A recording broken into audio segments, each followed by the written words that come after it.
Examples of malware. There are countless numbers of malware out there.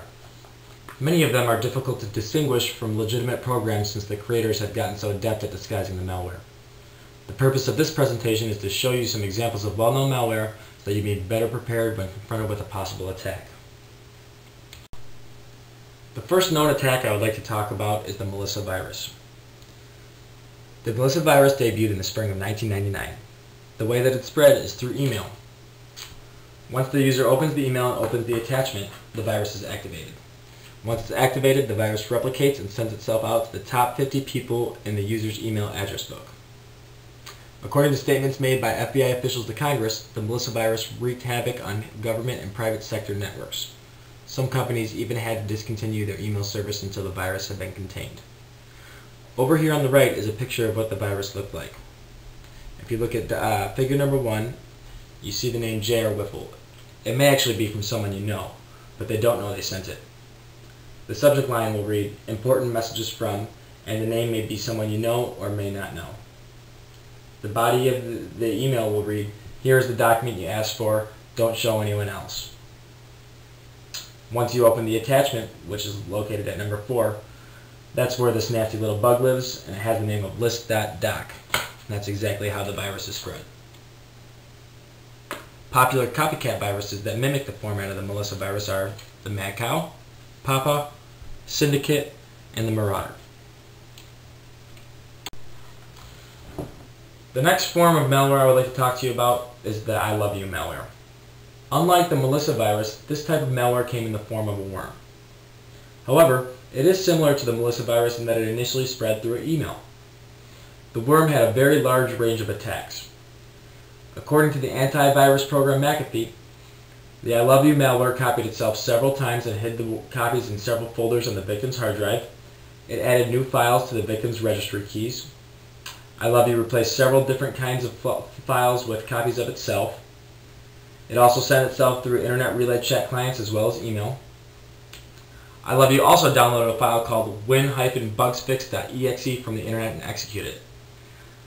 Rather than fix bugs, this program actually was a password-stealing application that emailed secret information to the hacker's email address.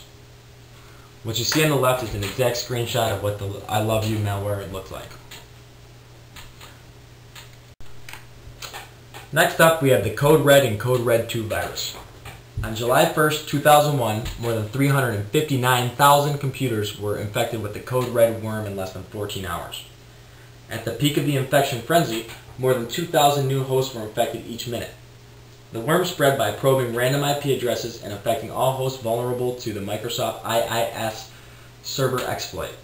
The worm actually was designed to attack the White House by overloading its machines.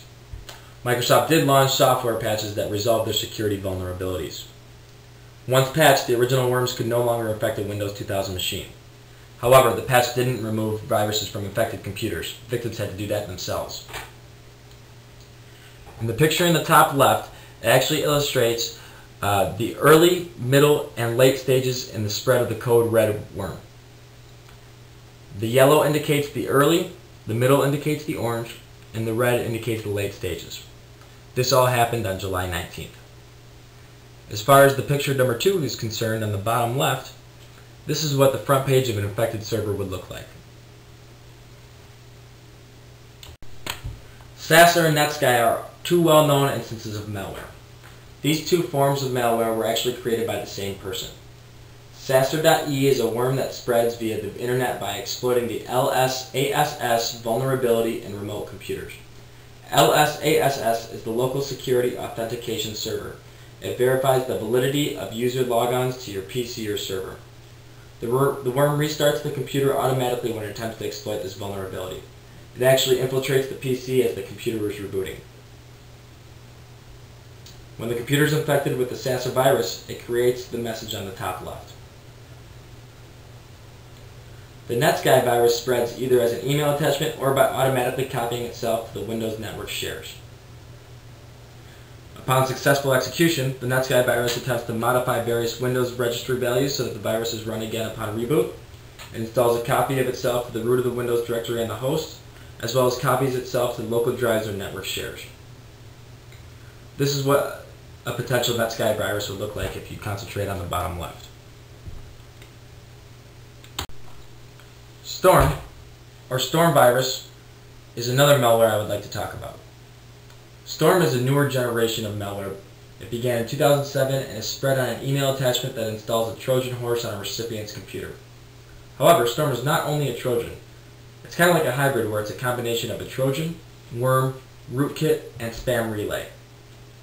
The viruses are not embedded into emails or in attachments. The emails, many of them otherwise empty, contain a link to a compromised website where machines are infected with a generic downloader. People who open the link then unknowingly become part of a botnet. A botnet basically serves as an army of computers, commandeered by attackers without their owner's knowledge.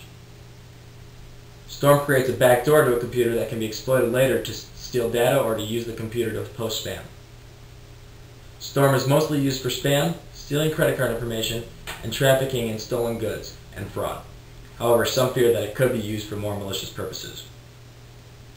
The link that shows within the email has been known to change, and usually is associated with a current event. However, it has also been known to contain a link regarding redeeming software or something else like the e-card seen in the bottom picture. Notice in the top picture how each story is a different story, but it still leads you to the same thing. The next few slides are going to show some other email spam that is out there that could put your computer at risk. The 3 messages that are seen use the lure of free software to trick victims into downloading the malware. As shown in the screenshot, the sender's use of a numerical IP address instead of domain names like google.com for the download links are actually a dead giveaway that they are attacks. Are you ready for some football? The above email message is spam. Once clicked on, it actually takes you to a well-made fake site. Although it looks authentic, clicking on the site to download will actually add your PC to the Storm botnet. Online banking? Think again. Although this may look like an ordinary email from your bank complete with a valid phone number, clicking on the link leads you to a phishing page. This could lead to your personal information being stolen. A tip to remember is to always type your bank's web address in the URL rather than clicking on the link within the email.